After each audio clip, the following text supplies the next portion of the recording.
Hello, and thanks for tuning in to Infinity News. I'm your host, Olivia. And I'm your other host, Dutch. Here at Infinity, we strive to cut through the chatter and bring you the news you need. Our reporters have put in the hours checking the facts, scouring for top stories so you can stay in the know. First, in global news, the Carolina coast saw over 1 million residents under evacuation due to Hurricane Florence. At its height, the Category 4 storm had winds up to 140 miles per hour and devastating sea walls of 83 feet, with a death toll rising to 43 people. Though the hurricane has died down, the lasting effects are far from over as the flooding and power outages continue to displace families. To find out more about ways you can support those affected by Florence, visit the South Carolina Emergency Management Division website. Recently, rumors have started circling around the 5 colleges of a lab at UMass Amherst that tests on monkeys.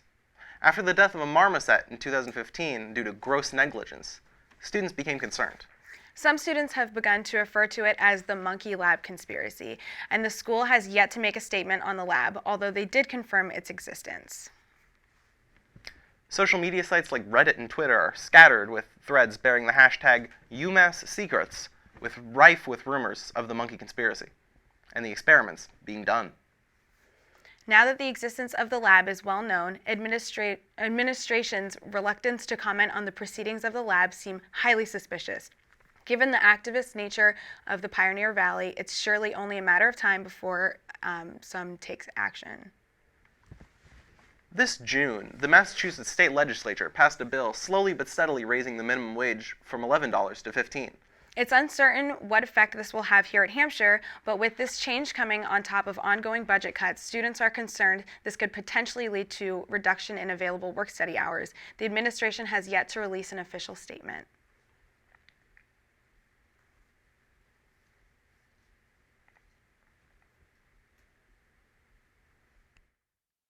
Having a wonderful week.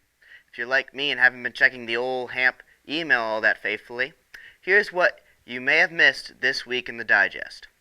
In this week's recap, Hampshire won the International Campus Sustainability Achievement Award for the R.W. Kern Center. Div 1 student Sydney St. Ives was nominated for Boston's Best Music Video. You can vote for them on the Boston Music Awards website by voting for Oompa's I Deserve That for the Best Music Video of the Year. We got to hear artist Pablo Delano talk about his critical exhibition of the history of the U.S. relationship with Puerto Rico. If you attended either Jackie Patterson or Jahi Chappelle's lectures this past week, you know how thought-provoking and cool both of them were. Both speakers provided inspiring perspectives on how you can get involved in climate justice and food justice respectively. The Dining Commons participated in the Eat Local Challenge this past Wednesday, which was delicious. And Thursday, as you all know, was Advising Day. And today, we had a ton of cool events, including the hashtag NoFilter Water Conference, the Fall Healthy Relationship Series, and the Spiritual Journey Lunch. Thanks to alumni and best-selling author Marcy Kate Connolly for visiting today. Quick announcement from the farm. Please do not feed the barn cats whose names are Bert and Ernie, and make sure they stay in the area by the livestock barn. What's cooking at Hamp? As always, there are tons of opportunities to get involved on or off campus, including job and internship openings. A particularly unique opportunity for tech students is yesterday's Google and other tech internship fair. But don't worry, if you missed it, there's a workshop happening on October 4th. RSVP at the URL on the screen. There are also some interesting openings for Div 2 and Div 3 students interested in psychology, neuroscience, biology, and or animal behavior as research assistants for a Div 3 project about the behavioral coding of mice. You could elect to participate in some ERP studies. Get more info by contacting the email on the screen. You could also be compensated to help out with tomorrow's cross-country meet or next one, which is on October 20th. Want to see the world? You could spend January in India, spring in Cuba, or participate in any other of our many global educational programs. Sign up for study abroad this very winter on spring 2019. There are a bunch of scholarships for these programs as well, so check those out in the Global Education section of HAMP website. There's still time, but hurry up because the deadline is fast approaching for many of them. Most programs stop accepting apps October 12th. Upcoming events you shouldn't miss out on. The Radical Political Economy Conference is still going, September 27th through the 30th at UMass. Mythos is hosting Build a Buffer on Sunday, September 30th. Grant Writing Info Session, October 1st. October 14th, Mythos meets for Quest and Combat. You could also go on some awesome excursions like the rock climbing at Pioneer Valley tomorrow on the 29th. The queer canoe trip Tully Lake also on the 29th. Or over October break, rock climbing in Rumney, New Hampshire, or an outdoor sampler in Lake Champlain, Vermont. Horseback riding at Mount Toby Stables on Sunday, October 21st. Take advantage of the following safety trainings. Adult CPR class Wednesday, October 31st from 9:30 to noon. Also on the 31st, First Aid Red Cross class Wednesday from 1 to 3:30. The next web accessibility training session is on Tuesday, November 6th, 3:30 to 5. Defensive driver certification training Friday, October 5th from 9 to 11 a.m. Sign up by Thursday the 4th. Thanks. This has been the Weekly Digest. Tune in next week, same time, same place for more. Now this. The relationship between Hampshire's administration and its students is a storied one, tracing its way back through protests, petitions, and student governments.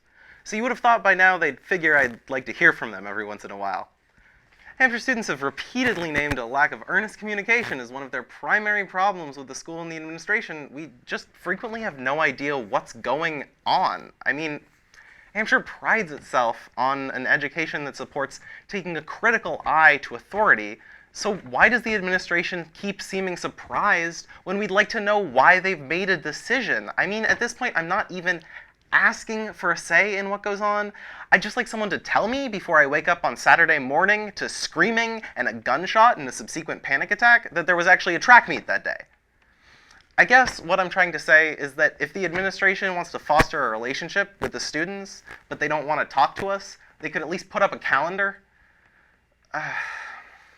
If you haven't visited the farm since getting back on campus, be sure to stop by and say hello to two newest additions to the Hampshire Farm family, our very own barn cats, Bert and Ernie. They love visitors. While they do appreciate the attention, please remember, Bert and Ernie have a job to do, protecting the facilities and grain from rodents and insects. The Hampshire Farm team requests you do not take, rehome, feed, or help the barn cats wander away from the farm. Barn cats have a different lifestyle than house cats with different needs.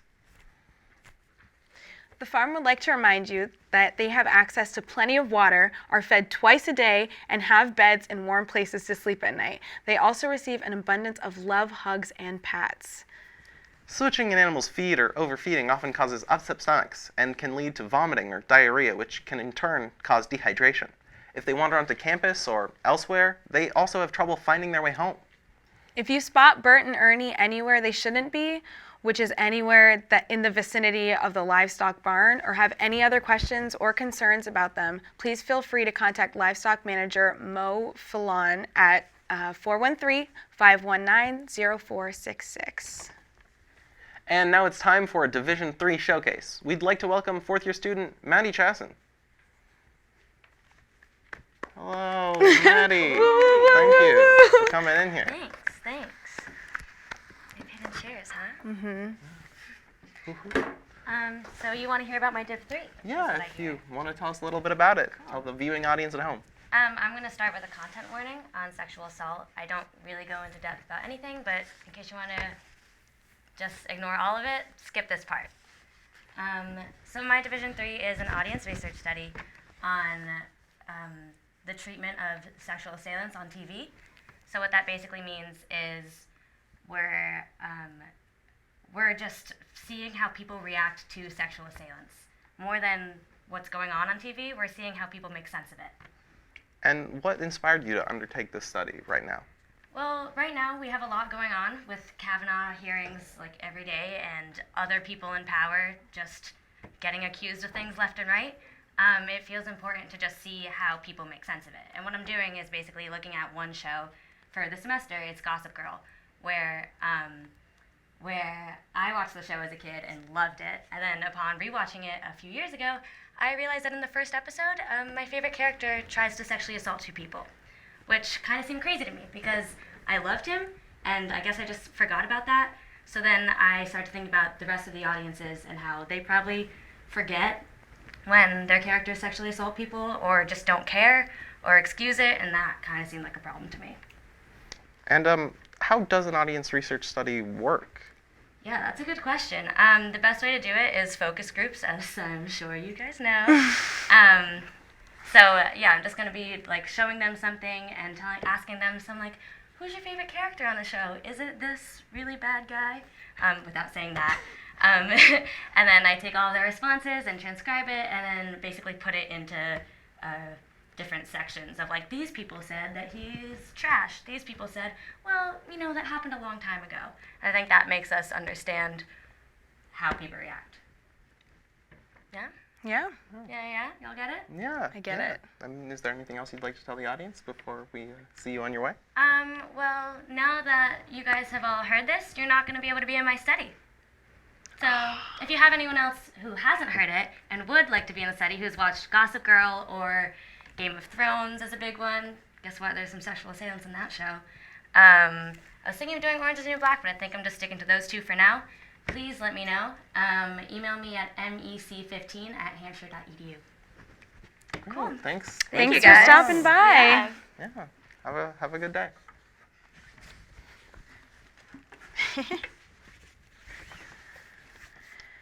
Schools in New York State are now addressing mental health and stigma around it as part of a legal requirement. The law went into action on July 1st, 2018, and is the first of its kind in the United States. In preparation for teachers building their new curriculums, 4 key points were laid out as learning goals around mental health. The first goal is to students to learn that mental health is a part of wellness. The second goal is for students to be able to identify early stages of mental health crises. The third is that stigma and negative attitudes surrounding mental health can contribute to discrimination and create barriers for people when it comes to getting help. And finally, the fourth and last goal is for students to identify appropriate resources for mental health help and support. The goals are split into 2 categories, dealing with stigma and dealing directly with mental health and mental health crisis. We asked a couple of students who have experienced mental health crises about their reactions to the state's goals. We start with learning that mental health is part of wellness. Hampshire students had this to say. It's super important. I think it's a big step, like whether or not you experience mental illness, the depths at which you understand it or ignore it have a big impact. This also went for their response to the third goal, that students have an awareness of stigma and the harm that can come of it. In terms of the direct action goals, in response to the second goal, that students be able to identify the early signs of mental health crises, our students said this: if done right, this can save people's lives in all kinds of different ways, but it could also go really bad, so we'll have to see how it gets handled. I think a good way to check if someone's okay is to let them know that you're there, and don't be disappointed if you don't get a response. Giving them room and respect. People have their own needs to remember, and they're healing in their own way, and could use support. So you're not the one healing, and most importantly, believe people about them being affected by what they're going through. If someone's clearly in crisis, it can be important not to leave them alone. Don't be afraid to intervene or ask for help if you don't know how to handle a situation. I think that's what we'd teach if we were New York. Finally, some concerns were brought up for the last goal, identifying appropriate resources for help.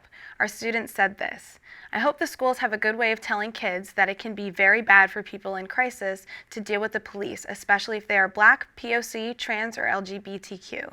The cops definitely should not be the first resource you call. I think the more options people know about, the better, so this could go really well. It's definitely important to remember that people with serious mental health needs sometimes get arrested for just talking funny.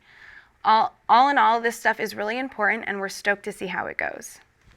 There you have it, from the students of Hampshire College, and our best wishes to the students of New York State in this new endeavor. That is it from us this week on Infinity News. We're out here. Bye. Have a great day. Signing off.